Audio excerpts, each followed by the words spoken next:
Good morning, everybody. Check me out. I'm in my pajamas, hugging a coffee. Haven't even got up. And yeah, look, it's wintry. It's wintry. This is me being authentic, guys. Just no masks today. Gosh, full moon, right? Full moon last night. I have some stories to tell, and I think, let me move my camera because I think that full moon is about to change shit for reals. Whew. I saw something yesterday. I mean, I used to lead full moon circles, and this is annoying me because my cat's in my hand. I lead full moon circles. I've done online circles, new moon circles, all sorts. So the moon and cycles and circles have been a part of my life for about, I'd say, 5 years. But I haven't done one for a little while because music kind of took its path, and now I'm really feeling the call of the shaman. Ow! Ow! The call of the shaman never left. But I've been seeing, I love how spirit puts things in really simple, metaphorical ways. Like Jesus spoke in parables. Spirit makes things simple with imagery and symbolism for me sometimes.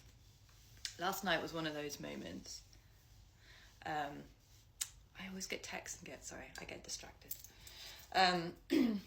Last night was one of those moments.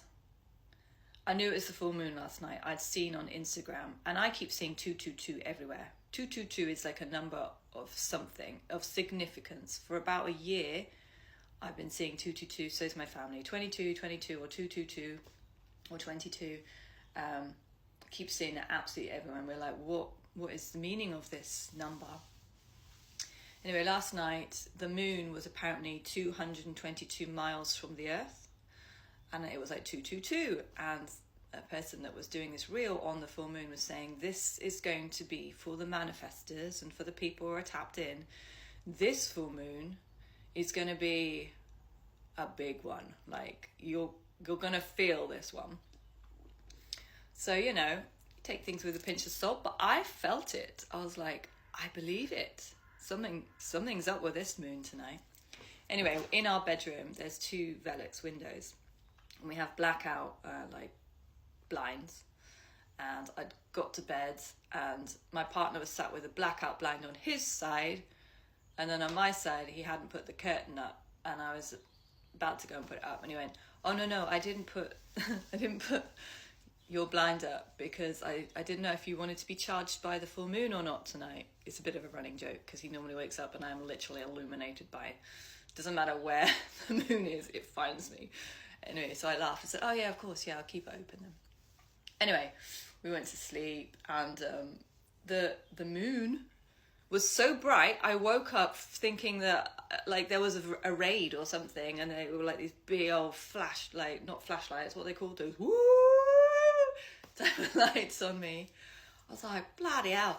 But yeah, the moon, I had to get up and have a look, and she was big. And then I remembered, oh yes, the full moon. I need to be intentional about this. So I said a little prayer, and I was like, I want tonight to be everything that it's supposed to be. Whatever you need of me, whatever you're requiring of me, I'm ready. I'm ready. And then I lay down, and no, not much sleep took place, let's be fair. Hence the look and the pajamas. But my first thing as I went into this vision state was I saw myself in a big bird cage.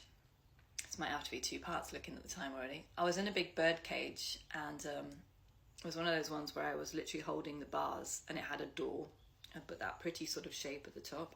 And outside the bird cage was my Native American chief, and he was just standing by the doorway. And then beyond that, it was just black. It was like in one of those movies where you're just, come on, I did drama. What's that called? The solo light, the spotlight, that's what I'm thinking about. So the spotlight was kind of on my cage. And that was the only thing that was illuminated, and everything else there was dark. And then I could see the chief standing outside. And then it was like, I can't even tell you. From within me, like it wasn't my voice, it wasn't from my brain, it was from the depths of my belly. This rumble or this roar. And it felt like it was something coming like up, out of me. That sounds evil and weird, but it wasn't. It was just powerful, this powerful rumble from the depths of my being. And I heard it rumble and it said, "Let me out." And I was like, oh shit, this is it. This is what this moon's about. And I realized that I am in this cage of restrictions and limited in the way I express myself and show up, which is what I talked about yesterday, and I faced the fear, and this is why now. When you remove a block, watch out for what happens next. Face your shadows if you wish to see the light. So I said, I need to get out of here. It was like, whoa. And I could almost see, like, this is the shape, the size of my human body. It was like my soul, it's the only way of saying it without it sounding like a complete weird, even though it probably does sound weird. It was like I was bent in half to fit in this body. Train! And I was starting to stand up and rise, and I was enormous.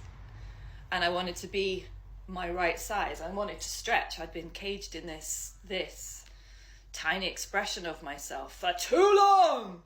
And it was time. It was time for her to stand up. And so I was starting to unbend. And the chief handed me the key to let me out. And I thought he was going to open the door. But then, of course, I noticed that the lock was on the inside. So it's you that keeps yourself caged.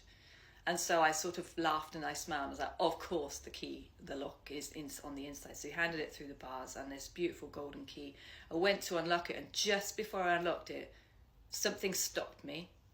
And this automated prayer came out of my mouth, which was like poetry on my tongue. And I wish I could remember the exact words. But it was, "Do not release me if my feet will ever touch the ruin of this world. Do not let me be tainted by that which is to come.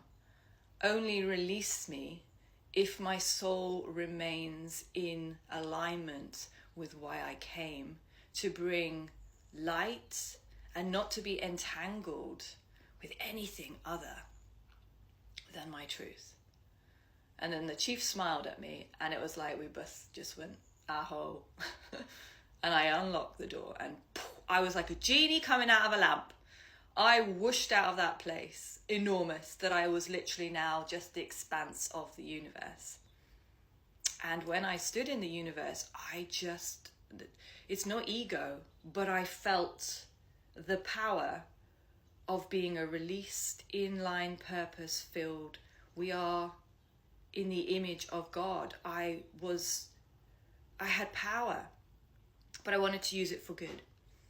And when I stood in this place and I was as big as the universe, it was like I'd been released, and I looked back at my tiny body on earth, and then I remembered that was one experience that I'd had, and I suddenly remembered that I'd lived, well, I've had this experience before, but I'd lived 12 other realms and dimensions, and I'd conquered every single one of them. You know, like at the end of a computer program, you get the reward. I'd got the reward in all of those realms, which were tools. And I said, "Bring me back my tools." And there was all these tools in these other realms, which were at this moment hidden, but I knew that they were there. It's going to have to be part 2. And so then I started to call my tools back to me. I'll stop there because there's a part 2.